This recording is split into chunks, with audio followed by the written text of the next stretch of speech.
Baik, selamat pagi, siang, atau malam. Kami dari kelompok 8 akan mempresentasikan tentang analisis dan pilihan strategi tingkat perusahaan. Sebelum kami melanjutkan ke materi, izinkan kami perkenalkan nama kami terlebih dahulu.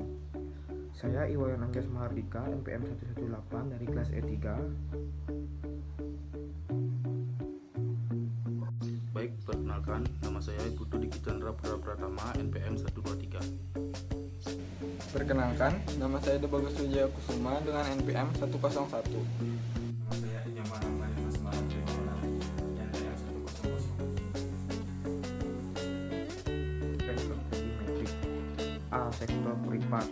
Metrik dan strategi merupakan tahap pencocokan atau matching stage pada proses formulasi strategi. Metrik ini didasarkan pada dua dimensi evaluasi, yaitu posisi kompetitif dan pertumbuhan pasar. Metrik brand strategi mempunyai 4 kuadran yang mewakili keadaan suatu perusahaan, yaitu kuadran pertama mewakili perusahaan dengan pertumbuhan pasar yang tinggi dan posisi kompetitif yang kuat. Perusahaan pada kuadran ini memiliki posisi yang sangat bagus karena terus berkonsentrasi pada pasar saat ini. Kuadran yang kedua. Untuk kuadran yang kedua perlu mengevaluasi pendekatan mereka saat ini terhadap pasar secara serius.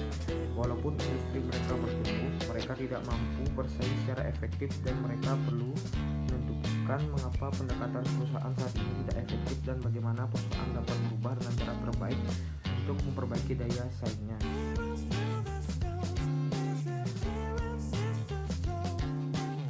Membacakan materi kuadran 3. Perusahaan di kuadran 3 bersaing di dalam industri yang tumbuh dengan lambat dan memiliki kompetitif yang lemah. Perusahaan-perusahaan ini harus membuat perubahan drastis untuk menghindari penurunan yang lebih jauh dan kemungkinan likuidasi. Pengurangan aset dan biaya secara ekstensif harus dilakukan terlebih dahulu. Alternatif lain yaitu melakukan diversifikasi untuk mengalihkan sumber daya dari bisnis ke bidang lain. Jika gagal, alternatif seperti divestasi atau likuidasi dapat dilakukan. Selanjutnya ada kuadran 4. Perusahaan ini memiliki posisi kompetitif yang kuat dalam industri yang tumbuh lambat. Perusahaan ini memiliki kekuatan untuk memperkenalkan program yang terdiversifikasi ke area yang pertumbuhannya menjanjikan. Perusahaan kuadran 4 memiliki tingkat arus kas yang tinggi dan kebutuhan untuk tumbuh secara internal terbatas dan seringkali dapat menjalankan strategi dengan sukses. Setelah faktor-faktor strategis internal suatu perusahaan diidentifikasi, disusun untuk merumuskan faktor-faktor strategi tersebut. Tahapannya akan dijelaskan oleh teman saya. Selanjutnya yang A, tentukan faktor-faktor strategi yang menjadikan kekuatan serta kelemahan perusahaan dalam kolom pertama.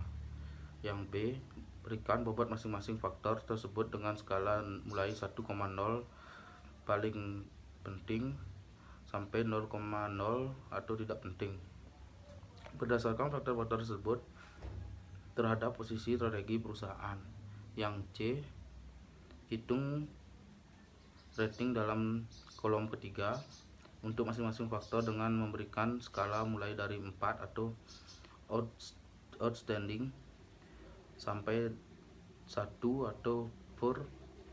Berdasarkan pengaruh faktor tersebut berdasarkan kondisi perusahaan yang bersangkutan. Selanjutnya yang D,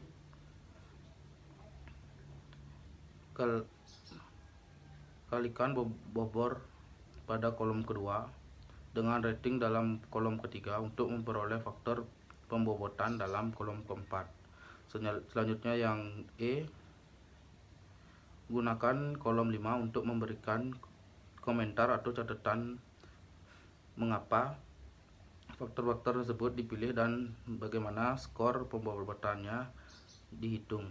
Selanjutnya yang terakhir yang F, jumlahkan skor pembobotan atau pada kolom 4 untuk memperoleh total skor pembobotan bagi perusahaan yang bersangkutan.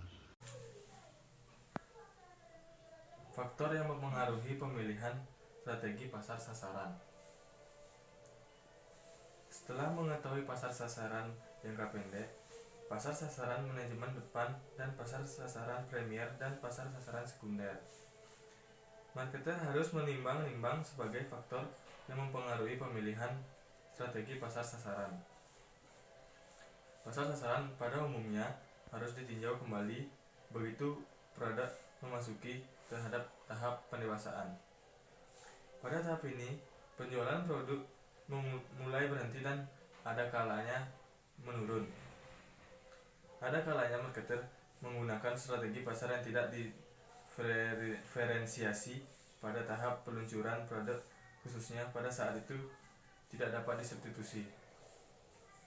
Keinginan konsumen dalam keseluruhan pasar. Ketika keinginan di dalam pasar sasaran relatif homogen, maka kesempatan untuk memperluas segmen pasar agak terbatas. Sekian presentasi dari kami kelompok 8. Mohon maaf apabila ada kekurangan dan salah kata. Kami ucapkan terima kasih.